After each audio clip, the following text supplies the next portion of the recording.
Hello, my name is Andy Van Schack, and I'm a professor at Vanderbilt University. I'm also one of the instructors of this course, Teaching in Higher Education. Normally, when I teach a course to my students at Vanderbilt, I take about an hour or so to go over the syllabus on the first day, but I'll spare you that and keep this to about 20 minutes. I just want to highlight some of the most important things from the syllabus that you should know to prepare you for the week to come. The primary instructors of the course are myself, uh, Mark Goff, and Michelle Ray, who I'm sure you know quite well. There are a number of teaching assistants, and these are Navy and Marine officers who have served as Naval ROTC instructors for the past year, and they are the course coordinators. As you'll notice next to each of their names, we've assigned students to them. So they're serving as teaching assistants. So if your last name begins with letters A through B, you'll be contacting Lieutenant Cooper Barth with any of the questions. They're your primary contacts. If you scroll along to the next slide or the next part of the page, I've listed out the objectives of the course. You can read through these as easily as I can read through them. But basically the idea with this course is to train you on how to be the most effective university professor you can be. There is quite a bit of difference between military style training and university education, and we're going to be covering that in this course. The two guiding principles are practice what we preach. So more than just telling you what it is that we think you should be doing to be an effective instructor, we're going to be showing you those things. We're going to be modeling the types of teaching strategies and types of assignments, quizzes, exams, projects that you could be using in your classroom. And I think you're going to learn as much or more from what it is you see us do and what you experience than what we put up in the PowerPoint slides and present to you. The other guiding principle is no disposable assignments. Our objective with this course is that everything that you do for homework and turn in and get graded on and get feedback on are things that you will absolutely need to have when you hit the ground at your unit. Moving along, we have a number of required readings. All of these readings are on the DoD Learn course website, which I'm sure you've been to. Otherwise, you probably wouldn't be watching this video. The ones with asterisks next to them are ones for which we will have reading quizzes. So pay particular attention to those. The other readings we will refer to in the class and will reference. Big bonus of this class is that you're going to receive 3 books. These are books that I had recommended to Mark Goff and Michelle Ray some time ago that I said if I was going to put together a library of the most essential books on how to be an effective teacher, these would be on them. Urban Myths About Learning and Education, and hopefully this will help you to realize the kinds of things most people believe that they know about teaching and learning are simply not true.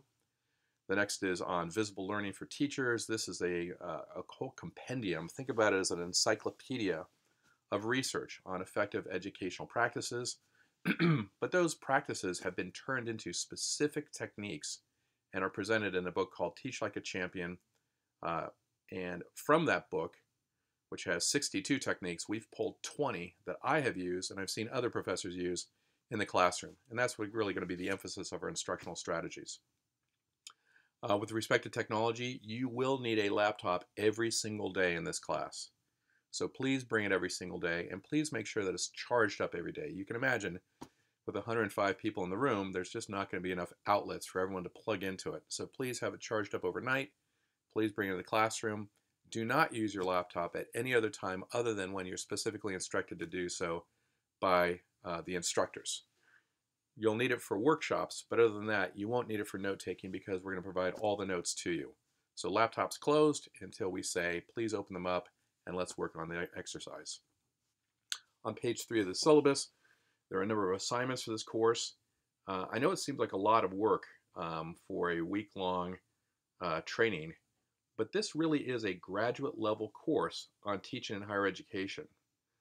I've taught this course before at Vanderbilt University's medical school to clinical practitioners. Imagine doctors and nurses who want to become med school professors.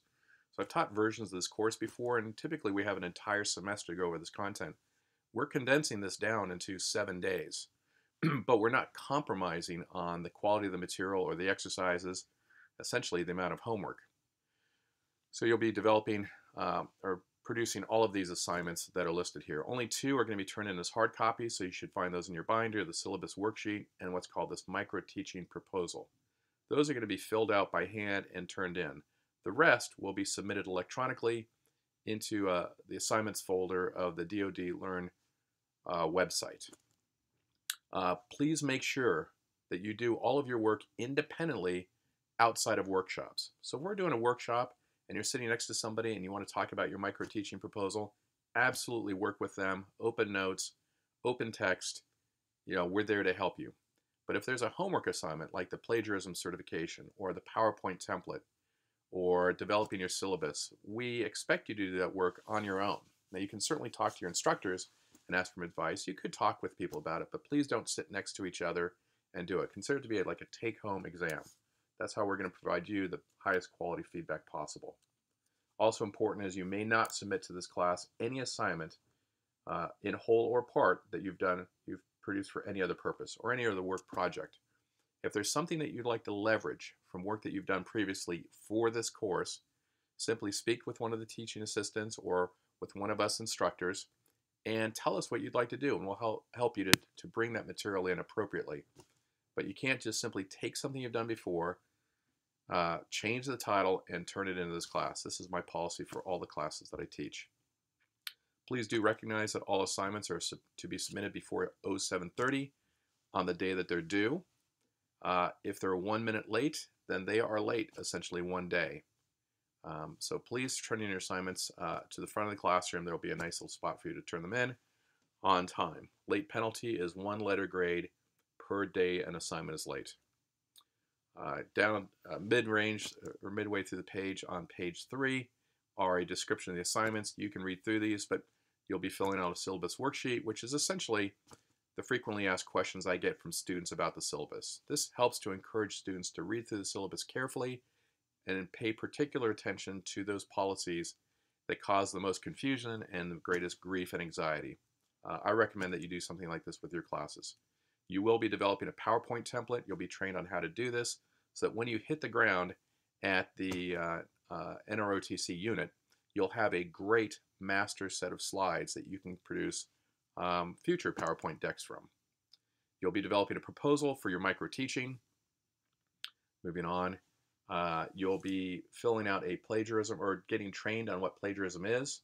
It's very, very, very important in universities to maintain the honor code, and one of the ways that students breach that code is through plagiarism, taking other people's work, claiming it as their own, not citing it properly, and submitting it. And that is the #1 way to tick off any professor. And when we have our lecture on academic integrity, we'll explain why that's such a hot button for professors. But you'll go to that website that's listed there, fill out that certificate, save it as a PDF file, and then submit it to the DoD Learn website.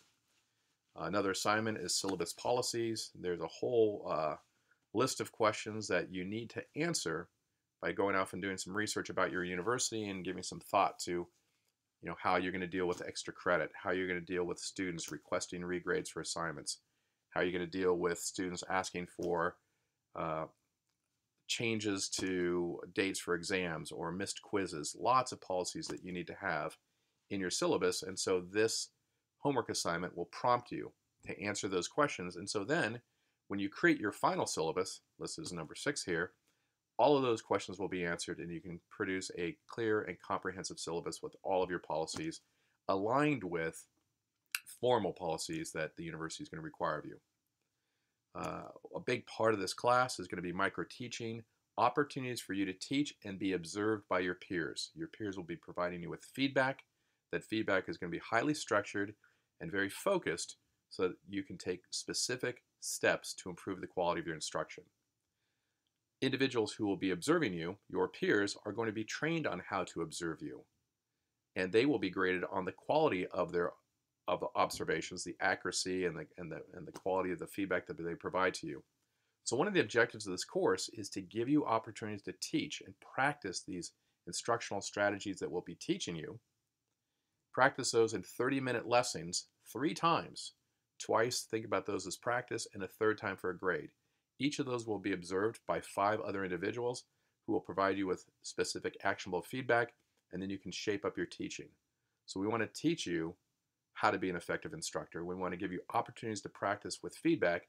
And furthermore, we want to train you to be a high quality observer of others' teaching so that you can provide them feedback. And at the very end, you're going to take all of that feedback that you've received and put together a pretty short assignment where you analyze it and talk about strategies that you'll be using as you move forward in improving the quality of your instruction. Page 4. There's 1,000 points possible in this class. Actually, there's 1,010 points possible. But if you'll notice at the top where it says reading quizzes, 4 at 10 points, lowest quiz score dropped. We will have 4 reading quizzes, but we will drop the lowest quiz score. That's the strategy I use in my classes, and I'll explain to you why I do that when the time comes. But you'll notice that each assignment has certain point totals associated with it. They all add up ultimately to about 1,000 points, or to 1,000 points precisely after you drop that quiz. And then you can convert that into a letter grade. So you'll notice letter grade ranges are 94 to 100 is an A, 90 to 93, think about it as 93.999 is an A minus, and so on. Now, as I do with all my classes, I will be rounding your final grade. So if you have a 93.517, you take that first number after the decimal point. If it's a 5 or above, you round it up. If it's a 4 or below, you round it down. So I do round grades at the end. And ultimately, what I found in my experience is when you round grades, about 10 to 15% of students do get bumped up a letter grade from an A minus to an A or a B plus to an A minus. Very, very important. Your grade book is going to be updated on a weekly basis or on a daily basis throughout this course. Please do recognize that a high quality work will earn you an A or A minus. Good work earns you a B in this class. Probably the most important thing, if you take something from this particular short video when I go over the syllabus, there is a minimum passing grade for this course, and it's 80%. This is standard for graduate level courses around the United States. I'm sure there are exceptions, but they will be the exceptions. If you get anything less than an 80% in a grad level course, you're going to need to retake that course. You do that a couple of times, and people may ask you to drop out of the graduate level course. So I expect everyone who attends class, listens, does their work, turns it in on time, studies for the exam, takes seriously the micro teaching, takes the feedback that they've received, improves the quality of their instruction incrementally, is going to pass this class. It's kind of hard for me to imagine somebody not, but if they don't, there are consequences associated with that. As with every course that needs to be offered at any institution that receives federal funding, there are ADA, American Disabilities Act, requirements about accommodating students with disabilities. We will do that here in this course. Similarly, there are requirements under Title IX and Title VII that require us to report any incidents of sexual assault or intimate partner violence or discrimination to the powers that be. These are the statements associated with that. On the top of page 5, or actually all of page 5, we talk about the honor code. Of course, you know that the creed for the United States Navy and Marine Corps is honor, courage, and commitment. That first word is honor. That's true at universities around the country. Every university is going to have an honor code, and that honor code essentially obligates us as instructors to enforce that. All the rules associated with honor codes around the United States are about the same. You can read through them here. This is the specific list that's associated with Vanderbilt University, but I'm sure it's the same. Very importantly, note at the second to the bottom paragraph that the instructor is obligated to inform their chain of command, as it were, if there is any strong suspicion or evidence of an honor code violation. And that's what we'll do here. We'll talk to the Director of Officer Development, and there are consequences associated with it. The consequences that we have under our discretion as instructors is to give you a 0 for an assignment. Then we report the incident, and there could be additional consequences as well. And during the lecture on academic integrity, we'll go into greater detail. And then one of your assignments for the syllabus policies is to find out what language your university requires you to put into your syllabus and how you report honor code violations at your respective universities. Moving on to page 6, there is no alternate date for the final exam in this class. Because of the abbreviated nature of the course, we're going to offer it at one day and one time. It's worth 20% of your grade, so obviously it's critical for you to be there. If you were to miss the final exam, you would get an 80% in the course maximum. You miss any of the points and suddenly you have not passed the course. If something were to happen, however, a death in a family, something significant, please talk to us as instructors. I'm sure there's some accommodation that we can provide to you, but there's a clear expectation by everyone associated with the development of this course and its administration that the final exam is a requirement. Generally, we will not provide extensions for assignments. The assignments are due on the day and time listed in the syllabus. But again, if something comes up, and it's got to be pretty significant, please do talk to us.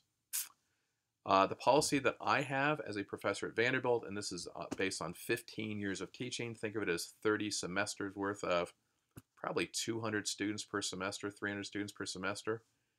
I used to regrade quizzes and assignments and exams, and students would submit to me their paper with a one-page justification, and I'd go back through and regrade. It's a ton of work, and what typically happens is grades really don't change. Sometimes the grades go up a little bit, sometimes they go down a little bit, but for the most part they don't really change.